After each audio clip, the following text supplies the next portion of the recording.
খুবই কমন একটি ডিশ আপনাদের সাথে শেয়ার করতে আসলাম। বিশ্বাস করেন একদম মুখে লেগে থাকার মতো একটি রেসিপি। তো আমার মেয়ে রান্না করেছে। প্রিয় দর্শক, আসসালামু আলাইকুম। আশা করি যে যেখান থেকে এই ভিডিওটি দেখছেন সবাই ভালো আছেন। আমি বুঝতেই পারিনি আমার মেয়ে এত ভালো রান্না শিখে গেছে। প্রিয় দর্শক, দেখতেই পারছেন এখানে এক পিস আলু কিউব করে নেওয়া হয়েছে, গাজর আর মটরশুঁটি ভেজে ক্যাপসিকাম 2 সেকেন্ডের জন্যই ছোট করে নেওয়া হয়েছে। এখানে চিকেন দেওয়া হয়েছে সামান্য একটু তেল দিয়ে, মরিচের গুঁড়া স্বাদ মতো, লবণ আর আদা রসুনের পেস্ট অল্প একটু দেওয়া হয়েছে। এখানে দেওয়া হলো সামান্য পরিমাণে লুডুসের মশলা। ওইগুলো উঠিয়ে নেওয়ার পরে চিকেনের পানিটা শুকিয়ে যাওয়ার পরে উঠিয়ে নেওয়ার পরে এখানে তেলের ভিতরে কাঁচামরিচ আর পেঁয়াজ নরম করে ডিম ছেড়ে দেওয়া হলো। ডিম আর পেঁয়াজগুলো খুব ভালো করে মিক্সড করে নেওয়া হচ্ছে। মিশিয়ে নেওয়ার পরে সেই চিকেন আর সবজিগুলো দেওয়া হলো। এখন ভালো করে মিশিয়ে নেওয়া হবে। এই রেসিপিটি বাচ্চাদের জন্য, আর যাদের মুখে রুচি নেই, আর আমার মনে হয় আমার মতো এই নুডলস রান্নাটা খুবই পছন্দ করে সবাই। তো এত মজার ছিল, আলহামদুলিল্লাহ এত মজার ছিল যে মুখে এখনও লেগে আছে। আমি জানি সবাই এই রেসিপিটি খুব ভালো রান্না করতে পারেন, তবুও আমার মেয়ে আজ প্রথম তার বাবার জন্য এই রেসিপিটি তৈরি করছে।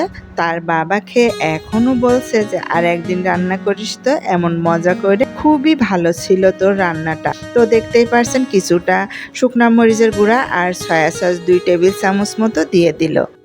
তো এখন দিয়ে দেওয়ার পরে আবারও খুব ভালো করে মিশিয়ে নেওয়া হচ্ছে। খুব ভালো করে মিশিয়ে নেওয়ার পরে যে লুডুসটি আমরা সিদ্ধ করে আগেই রেখেছিলাম পানি ঝরিয়ে, সেই লুডুসটি অল্প অল্প করে 2 বারে দেব। প্রথম অর্ধেকটা দিয়ে খুব ভালো করে দেখুন মিশিয়ে নেওয়া হচ্ছে, যেন একটার গায়ের সাথে আরেকটা লেগে না থাকে। তো আবারও মিশিয়ে নেওয়ার পরে বাকি লুডুসটা দিয়ে দেওয়া হচ্ছে। তো আশা করি রেসিপিটি দেখে আপনাদের খুবই ভালো লেগেছে। ভালো লাগলে আমার মেয়ের রেসিপিটি সুন্দর করে একটি কমেন্ট করে দোয়া করে যাবেন, যেন পরবর্তীতে আরও ভালো ভালো রেসিপি আপনাদের সাথে নিজের হাতে রান্না করে শেয়ার করতে পারে। চিকেন ভেজিটেবল নুডলসটা এখন খুব ভালো করে মিশিয়ে নেওয়া হচ্ছে। যেসব বাচ্চারা সবজি খেতে চায় না, সেই সব বাচ্চাদের এই ধরনের রান্না করে দিলে কিন্তু খুবই মজা করে খেতে চায়। তো এই রেসিপিটি দেখে আপনাদের বাচ্চাদের এই ধরনের সবজি খাওয়াতে পারেন। নাড়তে নাড়তে বাকি মশলাটা দিয়ে খুব ভালো করে মিশিয়ে পরিবেশন করে নিল। দেখুন এতটাই ইয়ামি লাগছে দেখতে, তা খেতে কতটা মজা লাগবে দেখে নিশ্চয়ই বুঝতে পারছেন।